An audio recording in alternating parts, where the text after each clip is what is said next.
मैं शुरुआत करती हूँ यहीं से। लास्ट ईयर मुझे जो आपका सीनियर बैच था उसमें से एक बच्चे ने पूछा था कि मैम हम ऐसा क्या करें कि आपको याद रहें। नाम लेके नहीं बोल रही उसका। तो मैंने बोला बेटा आप कुछ मत करो, आपका जो आचरण है वो आपको यादगार बना देगा, आइदर इट्स नेगेटिव और पॉजिटिव। आपका जो बेटा बैच है ना 12th का, ये सच में एक अच्छा, शानदार और यादगार बैच है। आपकी क्लास के बच्चे बहुत ही अच्छे से रहे पूरे साल। कुछ तो बहुत एब्सेंट रहे नो डाउट, लेकिन जो आते थे दे वर सो गुड। तो एक तो ये अच्छी बात थी। दूसरी चीज़ मैं बोलना चाहूँगी, एक वर्ड है टीनेजर, आप सब जानते हैं इसके बारे में। आप में से जितने बच्चे यहाँ पे अवेलेबल हैं मेरे पास यहाँ पे, वो मैक्सिमम 18-19 ईयर्स के ही होंगे, शायद ही कोई 20 का हो। इट मीन्स यहाँ पे आपका टीन एज खत्म होता है। टीन मतलब आपका मस्ती मजाक का एज, उम्र खत्म। ये मैंने इसलिए बोला क्योंकि आप जब बूढ़े होंगे, बूढ़े नहीं भी होंगे फिलहाल, मैं यहाँ तक नहीं पहुँचती, हमारी उम्र में आओगे ना बेटा, तब भी अगर कोई पूछेगा कि सबसे यादगार पल क्या था आपके जीवन में, तो यकीन मानिए आप बोलोगे आपका स्कूल डेज आपका यादगार था। यह आपका बहुत प्रीशियस टाइम है। तो मैं ज़्यादा वक्त नहीं लूँगी आप लोगों का। एक कुछ लाइनें लिखी हैं मैंने आप सबके लिए, बहुत भागते दौड़ते लिखा है, और जो मुझे रिकॉल हुआ पूरे साल का आपका। और ये पंक्तियाँ 12th क्लास के बच्चों को डेडिकेटेड है। आप सब एक वक्त जब याद करोगे अपने स्कूल के बारे में, तो क्या याद करोगे? डेफिनेटली उन चीज़ों को ध्यान में रख के ही मैं ये बातें बोलने वाली हूँ। आई होप आप सबको लगे कि मैंने सही लिखा है। आने वाले जीवन में जब कभी आंखें बंद करोगे, आने वाले जीवन में जब कभी आंखें बंद करोगे और सोचोगे, तो तुम्हें तुम्हारा ये स्कूल याद आएगा। याद जब आएगी तो एक इंद्रधनुष सा फैल जाएगा। जैसे रंग होते हैं कई सारे इंद्रधनुष में, वैसे ही यादों के कई रंग से तुम्हारा चेहरा भी खिलखिलाएगा।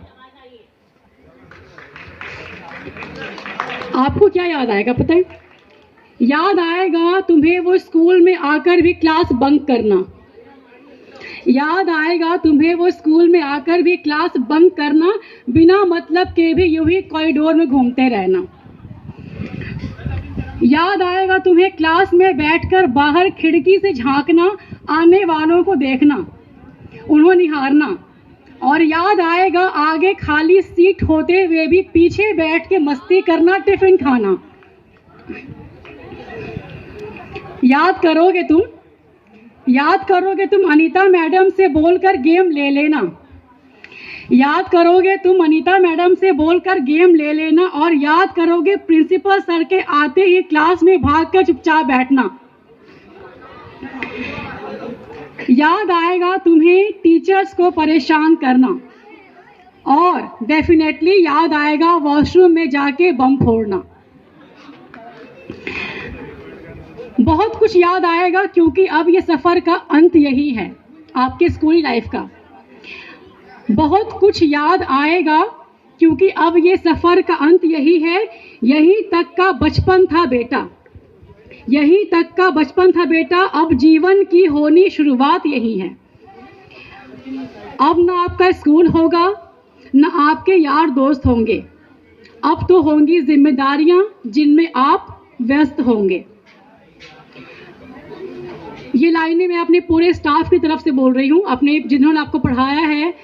और आपको सिर्फ टीचिंग स्टाफ का नहीं, अपने पूरे स्कूल मैनेजमेंट का थैंक यू होना चाहिए, बोलना चाहिए। चाहे वो आपकी मेट्स हो स्कूल की। 11th class stop please. ये 12th का फेयरवेल है बेटा। अपना थैंक यू सबको बोलना चाहिए, चाहे वो आपके स्कूल के मेट्स हो, चाहे वो आपके टीचिंग स्टाफ हो, ऑफिशियल स्टाफ हो। और मैं उन सबके बिहाफ पे आप सबको एक ब्लेसिंग दे रही हूँ सबके तरफ से। आप जहाँ भी रहें, सफलता आपके कदम चूमे। आप सारे बच्चे जहाँ भी रहें, सफलता आपके कदम चूमे। आपका घर, परिवार और समाज नाज करे आप पर। हम शिक्षक देते हैं दिल से ये आशीर्वाद आप सभी को। हम सारे शिक्षक देते हैं दिल से आशीर्वाद आप सभी को। आपको देखकर हमें भी एक दिन नाज हो खुद पर।